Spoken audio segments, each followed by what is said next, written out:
Utah's public colleges and universities are being reorganized under a new regional framework designed to make higher education more connected, more affordable, and more accessible. The Utah Board of Higher Education is grouping schools into 5 collaborative regions, allowing those institutions to share resources, expand partnerships, and create smoother pathways for students who might be moving between technical colleges, community colleges, and universities. State leaders say the goal is to reduce duplication, improve coordination, and make it easier for students to earn stackable credits and transfer credits. The framework will also focus on expanding educational opportunities in rural Utah and aligning programs with local workforce needs.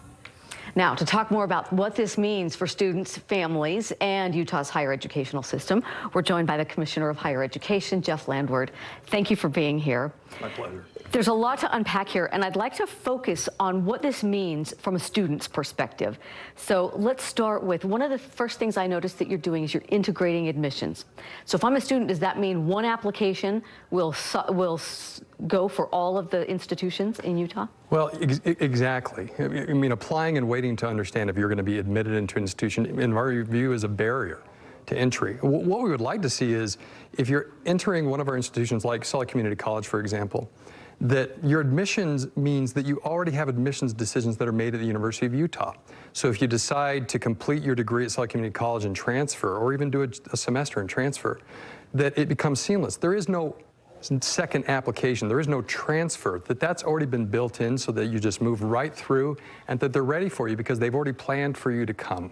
That's what you mean by seamless. Yes. Now, let's say I am a technical college student and I want to transfer eventually to the community college or the university. How do my credits transfer? What are stackable credits? Yeah, they do transfer.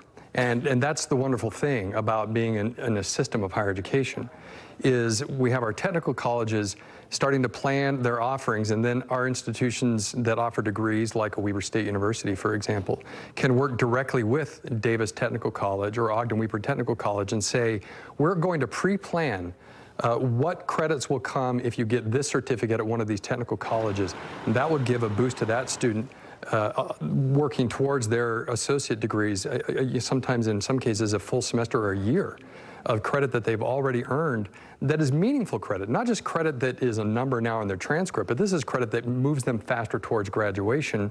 And it happens better because we've planned for this. This is the idea is, look, we're partners. We are trying to have the best outcomes for students. Let's start working together and collaboratively think about the student experience. So I'm seeing there how this would make college more affordable then, because you're not retaking classes, you're not... Absolutely. The idea is our technical colleges, our community colleges, our regional universities like a Weber State or a Utah Tech, the legislature, they support those institutions in a way to make sure that they're more affordable. And because they're more affordable, if you're going to a tech college, it's very affordable to go there and get a certificate. But if that's not the end of your higher education journey, to make sure that those credits transfer without credit loss is a savings to the student. Every semester that a student spends in our institution is a semester that they're not in the workforce. They're not earning the income that they're trying to work for. So getting them through and getting their certificate or degree quickly also means that it's more affordable for them because now they're in the workforce earning those enhanced wages because of their degree. I'm a student in rural Utah. How does this help me? Well, the idea here is it's very hard and very expensive to build the kind of higher education infrastructure in rural Utah that gives rural Utah students access to the same experience that someone in the urban areas has: buildings, instructors, in-person instruction. But we have buildings in rural Utah. We have institutions in rural Utah already. Utah State has a big footprint, Snow College, Southern Utah University. The trick of it is Snow College has limited offerings. They're a community college. But in partnering with another institution like Utah Valley University, Snow College can expand the offerings for its students in central Utah without having to expand their footprint, without having to build new infrastructure. So we can get those students in-person instruction opportunities without the cost of having to rebuild that and duplicate it. Just really quickly, recent polls showed that 73% of people see the value of higher education, but fewer than 25% believe it's accessible and attainable, affordable.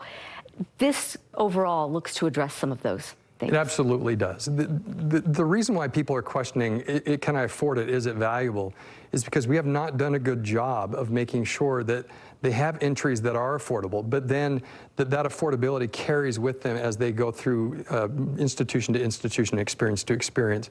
The whole point of this is that our institutions are more efficient, more affordable, but also that we don't sacrifice excellence. Right, exciting news for all of our college and higher education students. Thank you. Thank you for being here, Jeff Landward. We appreciate it.